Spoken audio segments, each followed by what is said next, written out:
A Washington County family court judge has denied Joshua Bennett the right to see his children. I've got the details. Plus, 2 years after a fire at Ridge Road Car Care in Queensbury, the rubble still remains. And we have the final amount raised for the Team Sarcoma 5K run and walk in Saratoga that happened this past weekend.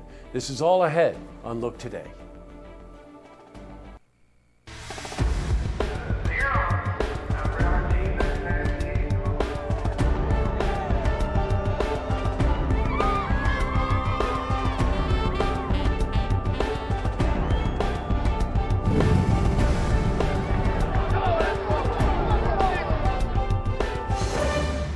Welcome everyone, I'm Jay Hood Jackson, and here's a look at what's making news today in Saratoga, Warren, and Washington counties.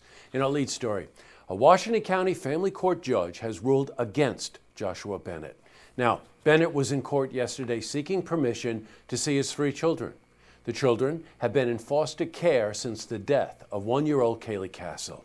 Well, also in court was the mother of Bennett's children, Beth Shields. She was seeking custody of the 3 children as well. Shields felt that the children weren't being treated well in foster care. Well, the judge denied both custody requests, citing that the death of Kaylee took place in Shields' home. He did allow the 2 to resubmit custody requests at a later date. Now, the case was adjourned until August 31st. We'll change it from news to weather. After the threat of rain and thunder was predicted yesterday, the region remained dry. However, the same forecast is ahead for today and tonight. So what's going to happen?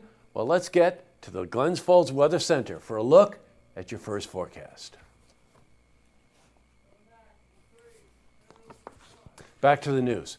Well, 2 years ago, Ridge Road Car Care in Queensbury burnt to the ground. Today, the rubble still remains on the site. After the fire, crews that were removing debris from the area stopped due to the potential of asbestos, which we all know is a harmful carcinogen. Well, since then, the owners of the business, the mortgage company, and the town of Queensbury have been fighting over the cleanup costs. Well, the town of Queensbury sued the owners of the business, Andrew and Kathleen Ratto. However, they never responded to the lawsuit. Queensbury Town Supervisor John Strauss said that if the asbestos was found, it could cost $100,000 to clean up the site. Now, the land is only worth $30,000. So the mortgage company that Ratto bought the land from isn't interested in the property. Well, meanwhile, nearby residents are becoming more and more frustrated as the land is a potential health hazard. In 2013, Warren County Sheriff's Office deemed the fires suspicious, but were unable to determine a cause. An investigation into the fire is still open. In other news, the city of Glens Falls and the town of Moreau are among 83 communities statewide to receive a $100,000 grant for a microgrid. Well, a microgrid is a relatively small electricity system that can provide energy to critical community assets in the event of a major outage. The grant will allow the 2 communities to determine how feasible it would be to set up the grid.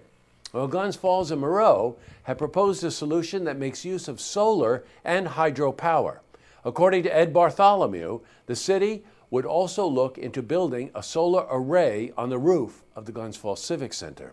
The idea behind the grid is that it would provide power to necessary assets such as schools, hospitals, and other emergency stations in the event of an extreme weather event. Also in the news, the Team Sarcoma 5K run and walk that was held in Saratoga State Park this past weekend, get this, raised $36,500 for sarcoma research.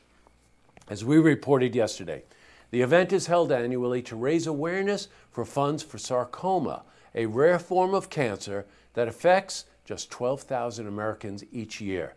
Now, this year's race was dedicated to 13-year-old Parker Hayes, who lost his battle with sarcoma in February. The first place finisher in the men's run was Jeff Goupel of Balsam Lake. The first place finisher on the women's side was Megan Romer of Altamont.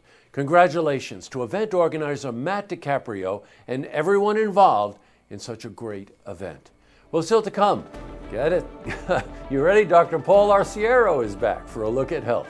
Plus, Adirondack Museum's marketing assistant Paige Derner is here to discuss the Made in the Adirondacks Fair and gives us a preview of upcoming events at their Monday night lecture series. You want to hear this interview.